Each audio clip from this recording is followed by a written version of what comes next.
Hello, my friends. I'm going to be taking you through a little workflow I've been working on here. So, I listened to a lot of podcasts, and there was one with Daniel Miessler that I listened to the other day. But essentially, we were talking about what it means to be human in this world of AI that we're living in right now. And he discussed some amazing things. But one thing that stood out to me is how do we harness AI to really reflect our humanity? And what does it mean to be human in some ways? So I had this conversation. I kind of did a brain dump, and I can show you guys basically how that works. But I had this conversation. I'll show it to you right here. This is my brain dump. You can see this is the first one. So it's basically, this is my first part of it. Is help me flesh out these ideas here. Ask me further questions and help me expand on these ideas that I have and make connections to other things. Be my creative, meant to say sparring partner, so Spartan partner in this, and help me really think about this philosophy and then build out a story around this. I think this is an interesting thing to discover here. So let's get into it. Okay. And then this is the full brain dump right here. Okay. That was kind of like to set up the structure of our conversation. And then this is the full brain dump. I won't read the whole thing, but it's right here. So you can see it. Idea I'm fleshing out. I just listened to Daniel Miessler on the Cognitive Revolution podcast. So I'll bring that into the conversation. So this is the entire brain dump right here, as you can see. I won't get into the entire thing, but you can see we had a brain dump, and then it discusses, helps me think a little bit, expands on my ideas, kind of does a recap and expands on it. And then I give another brain dump right here. So another idea I'm fleshing out. And then you can see it thinks for a little bit. And then there's another brain dump of ideas. So I'm just kind of going on and on about my philosophy around this topic. And we're just having a kind of a back and forth conversation. So I take this entire transcript and then I put it over to Claude, and I had Claude, I pasted it into Claude, and then I said, give me a recap on this conversation between me, Sage, and my brain dump of ideas and ChatGPT, helping to clarify and challenge my thinking. And then see attached. So I just attached that entire brain dump, or that entire conversation I had with ChatGPT. And this is the recap on it. So I put its response right here. Here's the entire response. I copied and pasted this into Speechify. And so we'll take a listen to it. But as we listen to this, I'm going to bring up my ideas. Brain dump AI is helping me clarify my thinking.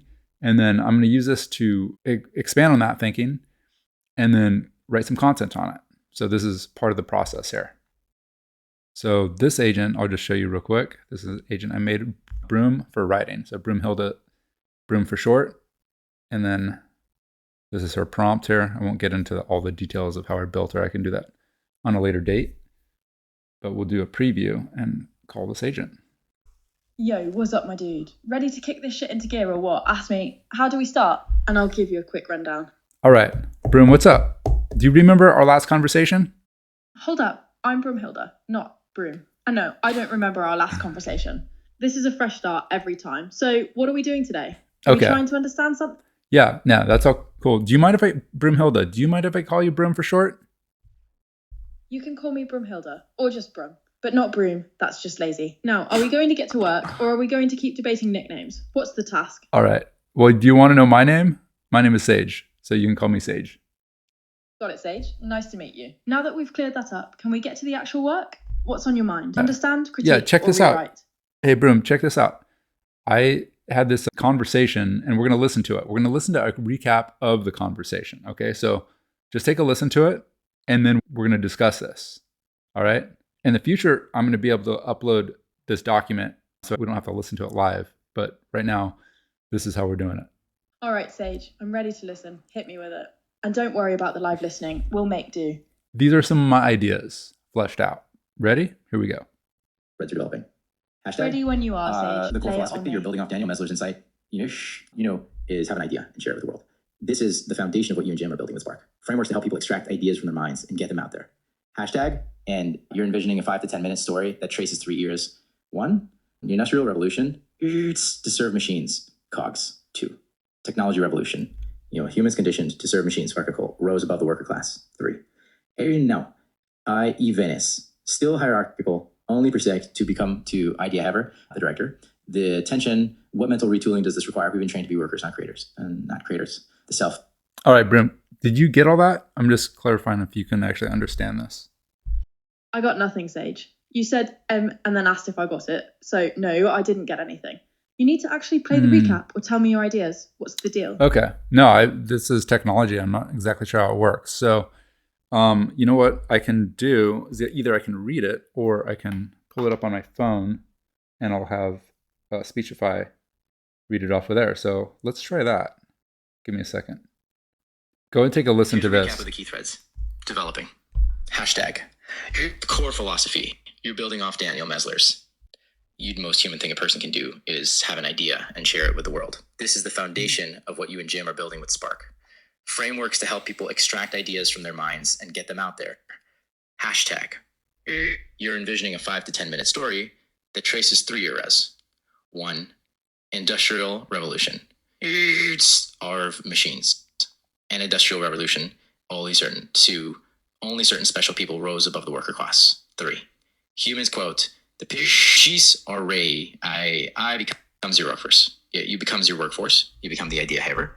The tension, what mental retooling does this require? We've been trained to be workers, not creators. Hashtag the self-actualization flip. You're playing with Maslow, previously 95% mundane tasks, 5% living in purpose. The question you're asking, what if AI handles the 95% and we get to live in our zone of genius most of the time? What does a world look like where self-actualization isn't a luxury for the few? Hashtag fee equal to no one's special challenge. This is where it gets interesting. You're pushing back on as of your counter argument. Specialness becomes sheet, not mass. Instead of monopolies of creativity, we get this creativity. People find creators, builders who align with their specific values, worldview, ethos. Smaller audiences, deeper resonance. AI helps smaller people find other smaller people. Hashtag Ishtwan in delusional frame. You're reclaiming optimism as a strategic choice, not naivety. Anne Frank, as the example, her hope wasn't rational given her circumstances, but look at the downstream impact. Your argument, hope and despair are both contagious. Given that I could unite very badly, focusing on the bad outcomes doesn't prevent them. Choosing to focus on positive possibilities and building toward them is leadership. Delusional optimism isn't blindness. It's selective attention toward what you want to create. I'm seeing you're building a philosophy that says AI can help humans return to what they were meant to do, create, inspire, serve their specific people, and that this requires both a mindset shift and an active choice to imagine and build toward the good outcome rather than bracing for the bad one. There are some interesting tensions worth exploring, especially around the niche specialness idea and what actually happens to human motivation when the mundane work disappears. All right, Sage, I got it all this time. That was a lot, but I followed. So you're building a philosophy around AI enabling human creativity and self-actualization, moving from a worker-centric to a creator-centric world. You're challenging the idea of specialness and advocating for a delusional optimism as a strategic choice. You asked if I got it, and I did. Now, you also mentioned some interesting tensions worth exploring, especially around the niche specialness idea and human motivation when mundane work disappears. Do you want me to push on any of those threads or something else entirely? Yeah, well, I'm just curious to know your thoughts on all of this. So go ahead and push back and express some of your creativity in this, and then we'll just kind of go back and forth. Okay, Sage, let's dive in. You're building on Daniel Mesler's idea that the most human thing a person can do is have an idea and share it with the world. But then you immediately jump to AI handling 95% of mundane tasks, so we can live in our zone of genius. My question is, if the most human thing is having an idea and sharing it, why do we need AI to get there? Is the mundane really preventing ideas, or is it something else? And what's the evidence that AI will handle 95% of mundane tasks, and that this will automatically lead to a zone of genius for everyone? That sounds like a pretty big leap.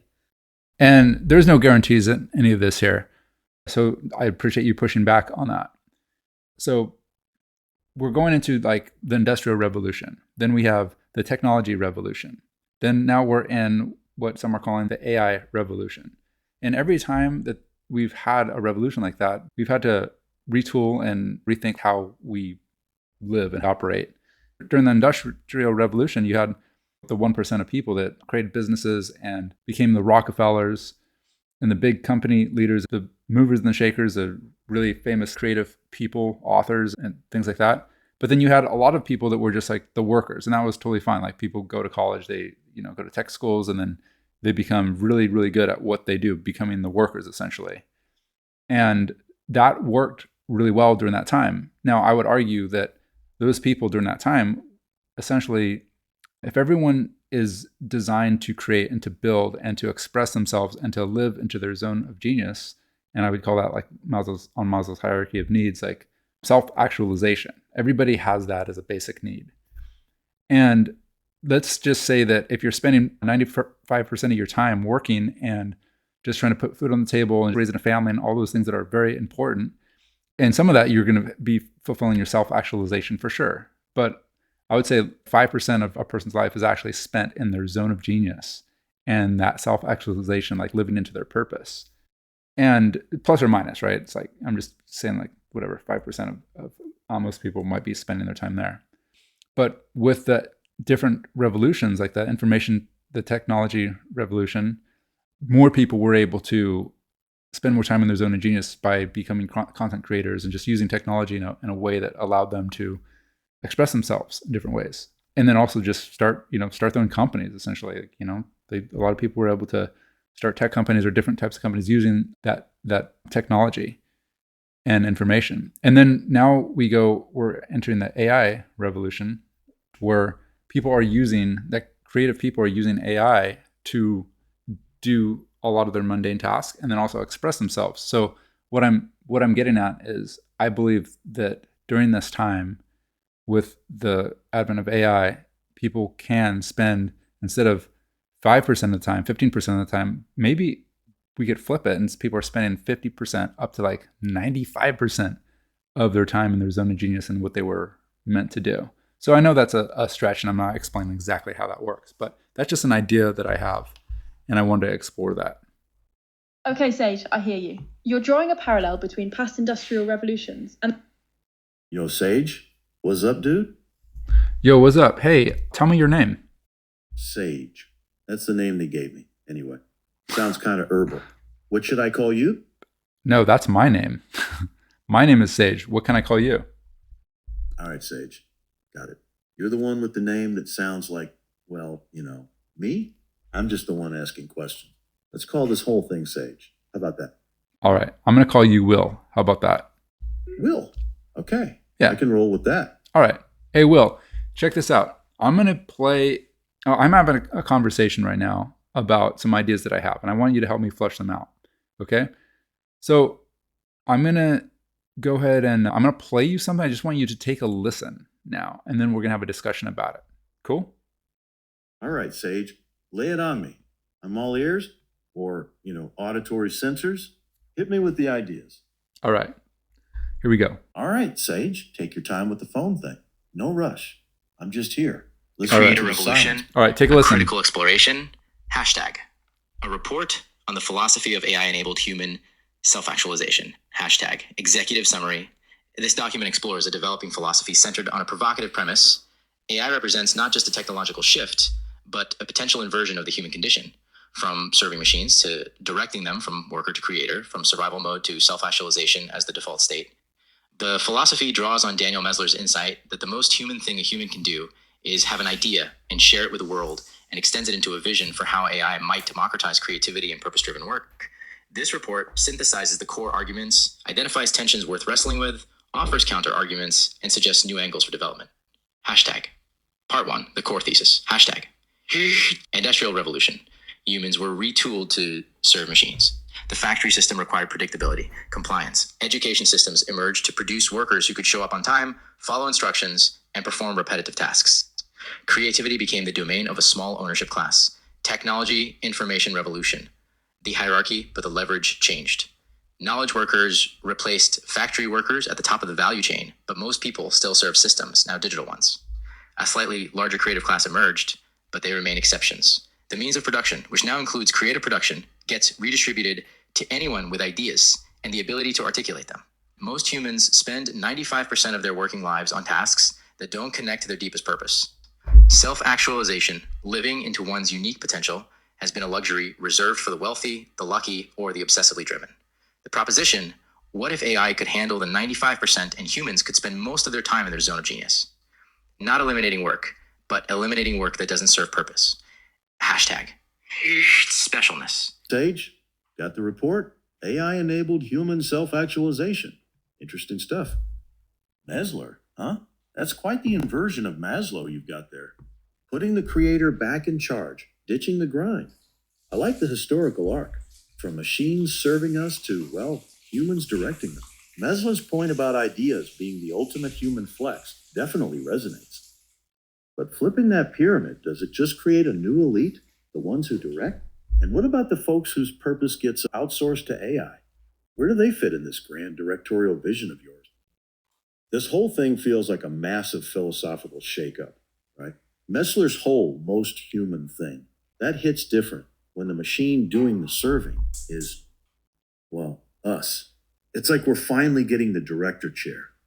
But then does that just create a new kind of boss, the AI director? And what about all those folks whose purpose got outsourced to the robots or algorithms? Do they just float into the ether? Or do we need a whole new economic system to support this creator class? Messler talked about ideas being the ultimate human thing. What happens when AI can spit out 1,000,000 of them? Does our zone become less special? Or do we just need to hustle harder for that one killer idea? And this whole creator economy thing, it's already got its own weird dynamics, right? Who gets amplified by the platforms? It feels like swapping one kind of boss for another. But what if AI just makes us better at borrowing or remixing? Does that still count as creation? Or is it something else entirely in this new world order you're painting? What do you think about those connections? Do any of them spark anything for you?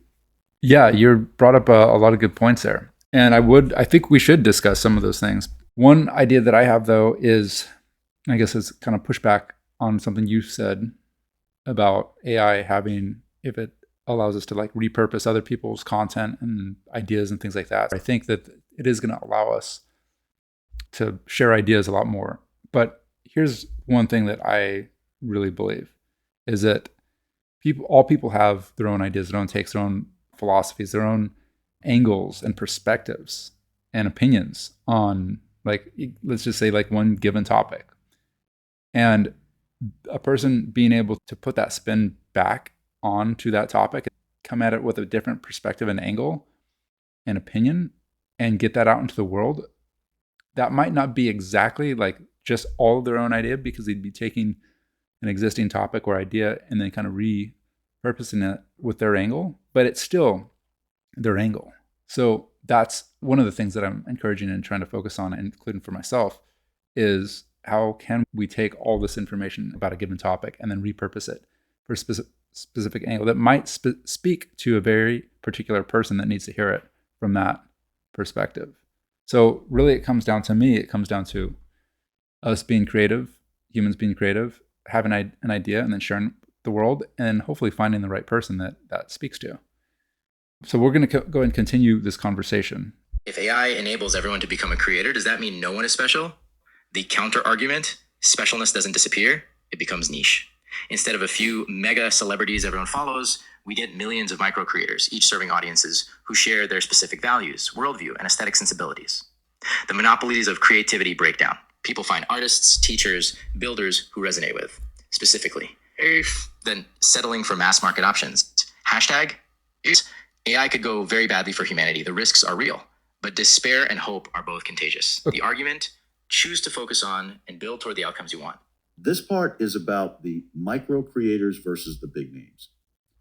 Mesler's whole thing about ideas being the ultimate human flex, I get that. But this idea that everyone suddenly becomes a micro...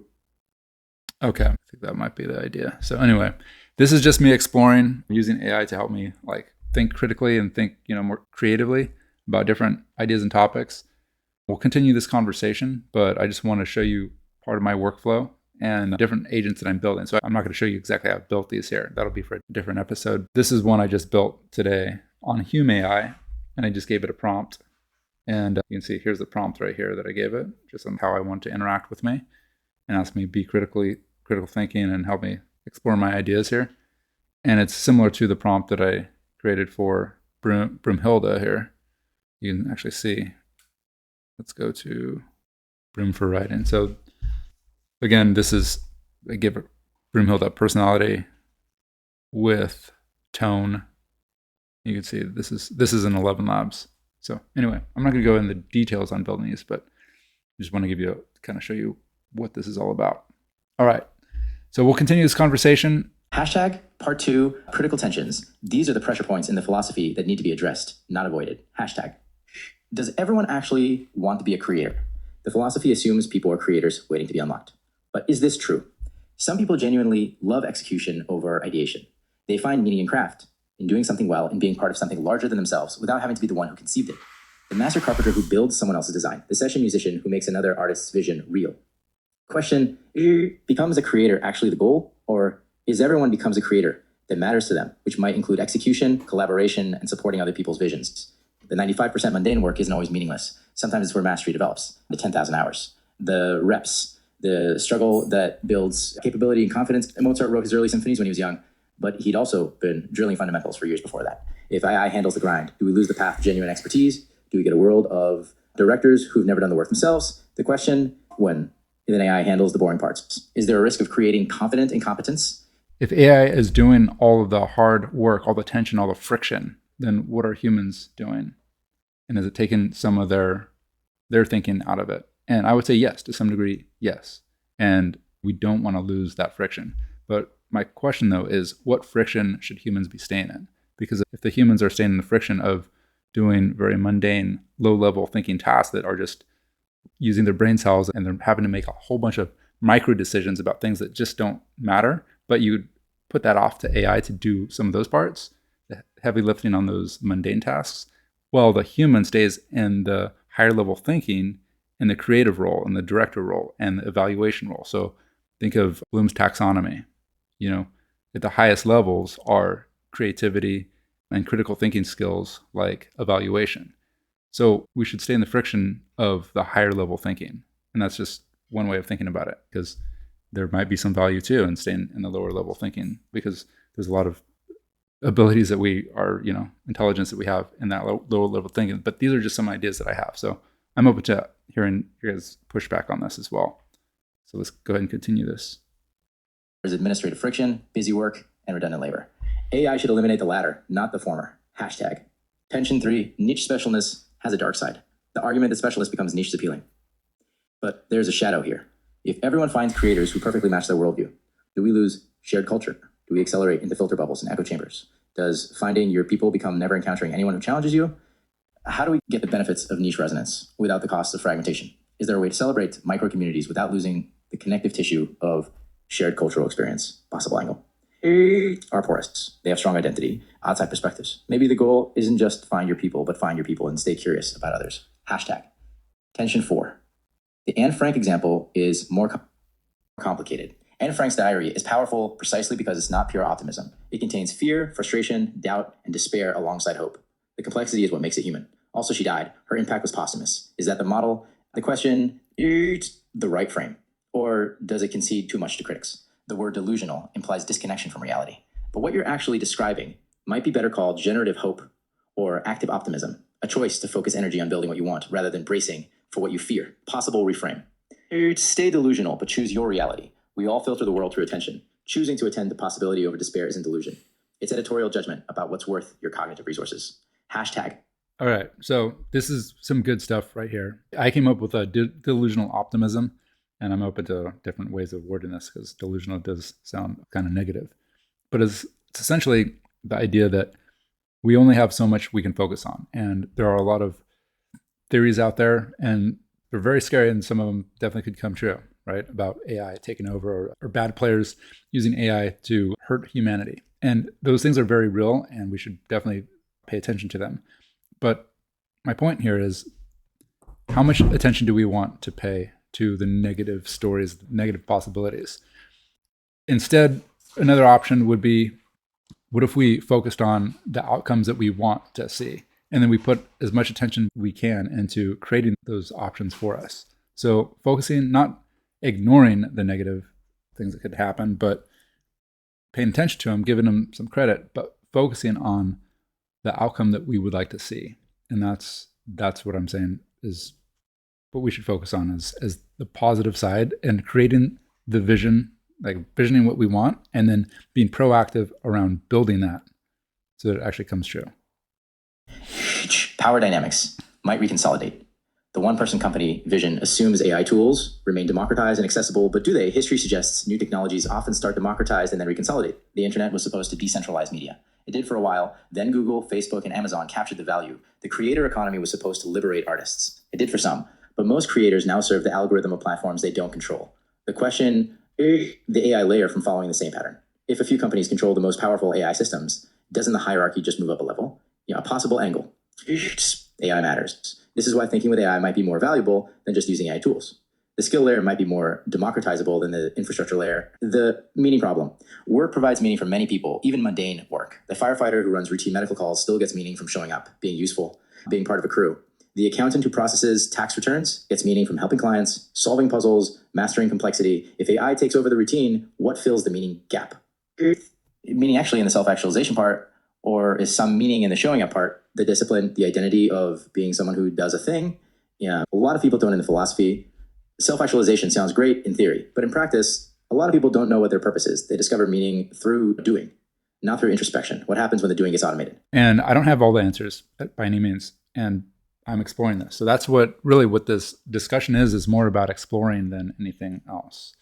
The crux of the issue for me is for us to spend time in the struggle and the friction and figure out what meaning does mean to us. And that's kind of a lifelong experiment. It's not something you just figure out, and it might change throughout your life.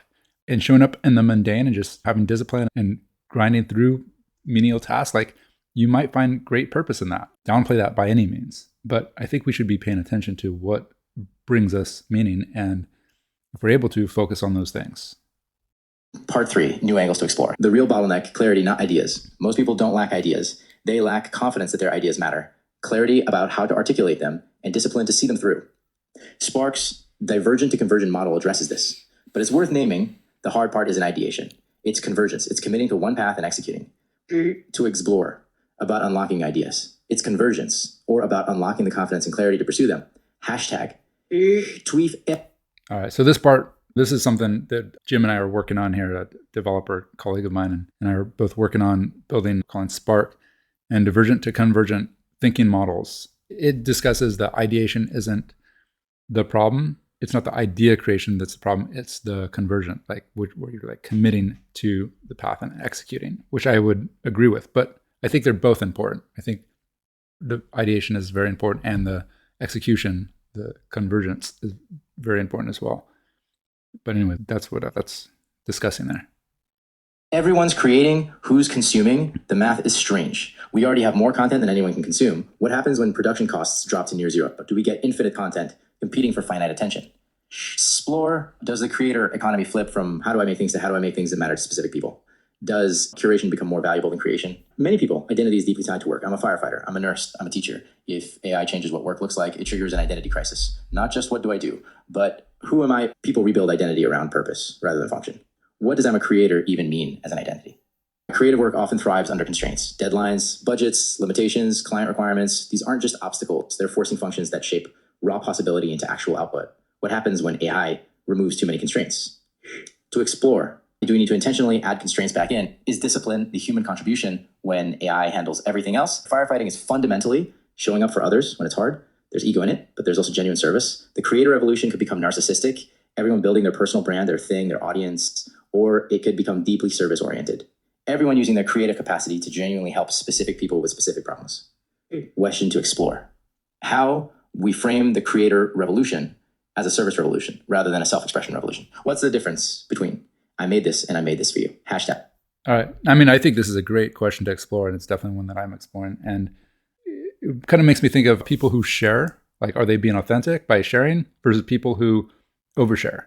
And I think one way to look at that is, what is a person's purpose in sharing the information? Are they really trying to help? Are they taking what they've gone through and trying to help someone else out with that information or with what they've gone through? Or are they being narcissistic, and is it more focused on themselves and them possibly oversharing because of some type of insecurity or some type of attention that they would like to get? And I just think that that applies to that kind of idea of are we serving someone else or are we serving ourselves? That question really applies to everything that we do, and including this here, creating content. If we're all content creators, well, who are we creating the content for? Is it for ourselves? And that's okay. If you're creating it for yourself and it makes you feel good, like that's okay too. But just know, like, be honest with yourself. Or are you trying to create stuff that actually helps someone else? So I think honesty with ourselves and with the people that we're sharing this with is important. But these are some questions to struggle with here. All right, let's continue. Part 4, narrative possibilities for the allegory. Some structural options for the 5 to 10 minute story. Hashtag option A, the 3 workers. Follow 3 characters across the 3 eras. A textile worker in 1820 who dreams of more but is trapped in the factory. A knowledge worker in 2010 who has more freedom but is still serving systems. A person in 2030 who finally gets to create but has to learn how. The twist, the 2030 character struggles at first. Freedom is disorienting. The mindset shift is hard, but they figure it out and we see what's possible. Hashtag unlocking. Start in the present with someone stuck in the mundane. Show their inner creative life, the ideas they have but never pursue. Then show AI entering, not as a magic solution, but as a tool that requires them to finally articulate what they actually want.